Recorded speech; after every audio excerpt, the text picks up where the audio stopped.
नमस्कार दोस्तों, आपका स्वागत है आपके अपने चैनल FM07 में। चलिए बढ़ते हैं आज की कहानी की ओर। दोस्तों, अमावस की रात, जिसे सबसे भयानक और खौफनाक रात माना जाता है। कहते हैं कि दिवाली के दिन अमावस की रात होती है और वो कुछ लोगों के लिए बहुत खतरनाक मानी जाती है।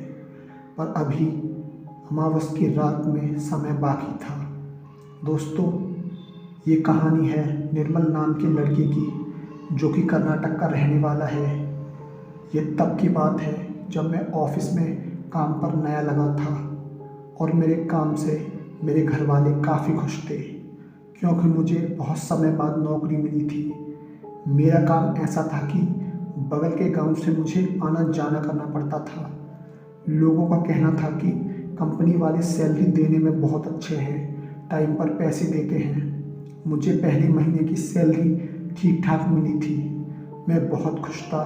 मैं घर वालों के लिए कपड़े खरीदने के लिए बाज़ार गया था, लेकिन बाज़ार में इतनी भीड़ थी कि पैर रखने की भी जगह नहीं थी। मैंने सोचा अब शायद कपड़े ही नहीं खरीद पाऊँगा।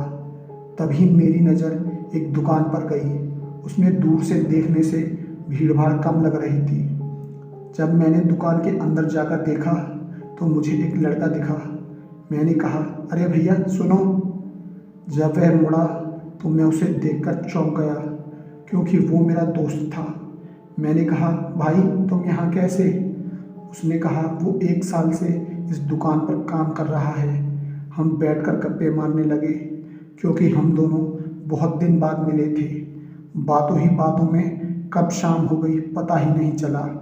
उसने कहा, भाई आज का खाना तुम मेरे यहाँ खाओगे? मैंने कहा, ठीक है। और उसके ज़्यादा जिद करने पर मैं मना भी नहीं कर पाया। उसके घर खाना पीना खाते खाते कब 10 बज गए मुझे पता ही नहीं चला। जब मैंने अपनी घड़ी में टाइम देखा तो मैंने कहा, भाई मैं अब चलता हूँ, आज तो बहुत लेट हो गया। अब बस मुझे वहाँ से निकलने की पड़ रही थी, क्योंकि गांव का रास्ता सुनसान हो जाता है। मैं गाड़ी लेकर वहाँ से निकल गया। अभी मैं रास्ते में ही चल रहा था, तभी मैंने रास्ते में एक बड़े पुल को पार किया। मुझे थोड़ा डर भी लग रहा था, क्योंकि पूरे रास्ते पर मैं अकेला ही दिख रहा था। मैं अभी पुल से नीचे उतरा ही था, तभी मेरी नज़र सड़क पर रखे एक कूड़ेदान पर गई, जिसके पास एक बहुत सुंदर लड़की खड़ी थी। वो लड़की इतनी सुंदर थी कि मैं मुंह फाड़कर उसे ही देखता रह गया। तभी पीछे से एक आवाज़ आई, अरे मरना है क्या, रास्ते से हट। मैंने अपनी गाड़ी साइड में लगाई। जब मैंने मुड़कर देखा तो वो लड़की अब वहाँ नहीं थी। मैं थोड़ा चौंक गया कि वो अचानक कहाँ चली गई।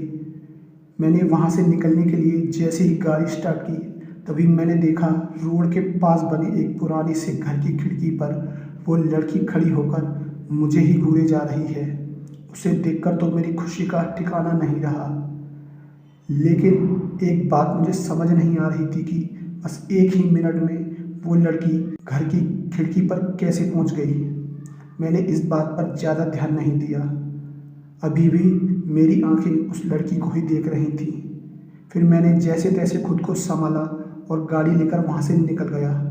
फिर जब मैंने टाइम देखा तो रात का 1:30 बज चुका था और मुझे जल्दी से जल्दी घर पहुँचना था। मैं अभी उस लड़की के ही बारे में सोच रहा था, तभी मेरी गाड़ी के सामने एक घुंघराले बालों वाला आदमी गाड़ी रोकने की कोशिश करने लगा। वो मुझे रोककर बोला, भाई साहब आज आप बहुत बड़े खतरे से बच गए। भगवान का शुक्र है आप जिंदा हैं। इस रास्ते से गुजरने वाला हर शख्स अपनी मौत को दावत देता है। जितना जल्दी हो सके यहाँ से निकल जाओ और दोबारा यहाँ कभी मत आना। इतना कहकर वो ज़ोर ज़ोर से हंसने लगा और इधर उधर भागने लगा। उसकी हरकतों से लग रहा था कि वह पागल है और वो अचानक पता नहीं कहाँ गायब हो गया। मुझे लगा कि शायद कोई पागल है। मैंने उसकी बातों पर ज़्यादा ध्यान नहीं दिया और घर आकर सो गया। अगले दिन मैं सोचने लगा, क्यों ना उस लड़की से दोबारा मिला जाए। उसे देखने के लिए मेरा मन बेचैन हो रहा था और मैं गाड़ी लेकर वहीं पहुंच गया जहां वो लड़की मुझे कल मिली थी। मैंने उसी जगह जाकर उस खिड़की की तरफ देखा तो वहाँ कोई नहीं था।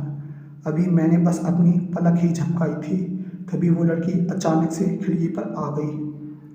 तभी मेरे पीछे से आवाज़ आई, मैंने कल तुमसे मना किया था ना, तुम फिर आज अपनी मौत को दावत देने आ गए। मैंने कहा था ना इस लड़की के मायाजाल से दूर रहना, इसकी वजह से कई लोग अपनी जान गंवा चुके हैं। जब मैंने मुड़कर देखा तो वही पागल आदमी खड़ा था। उसकी बात सुनकर तो मेरे होश उड़ गए। उसने कहा, जान बचानी है तो यहाँ से भाग जाओ। मैं जल्दी से गाड़ी शुरू करके निकलने लगा। तभी मेरी नज़र गाड़ी के शीशे पर गई। मैंने देखा गाड़ी के पीछे वाली सीट पर एक लड़की घूंघट करके बैठी हुई है। मेरी तो हालत अधमरी सी हो गई।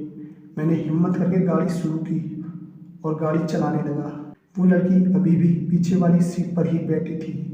जब मैंने दोबारा शीशे में देखा तो मेरे तो पैरों से जमीन खिसक गई। अब उस लड़की के सर पर घूंघट नहीं था और उसका चेहरा जला हुआ और बहुत ही डरावना था। अब तो मैंने गाड़ी और भी तेज कर दी और जल्दी से जल्दी गांव पहुंचने की कोशिश करने लगा। मैंने जैसे तैसे गाड़ी को ड्राइव करते हुए जल्दी गांव में पहुंचा। जब मैंने गांव पहुंचकर पीछे देखा तो गाड़ी की सीट पर कोई नहीं था। शायद उस दिन मेरे किसी अच्छे कर्म ने मुझे बचा लिया था, वरना उस दिन मेरी जान चली जाती। दोस्तों, मैंने घर आकर किसी को कुछ नहीं बताया और सो गया। दोस्तों, वो रात मेरी ज़िंदगी की सबसे खतरनाक रात थी।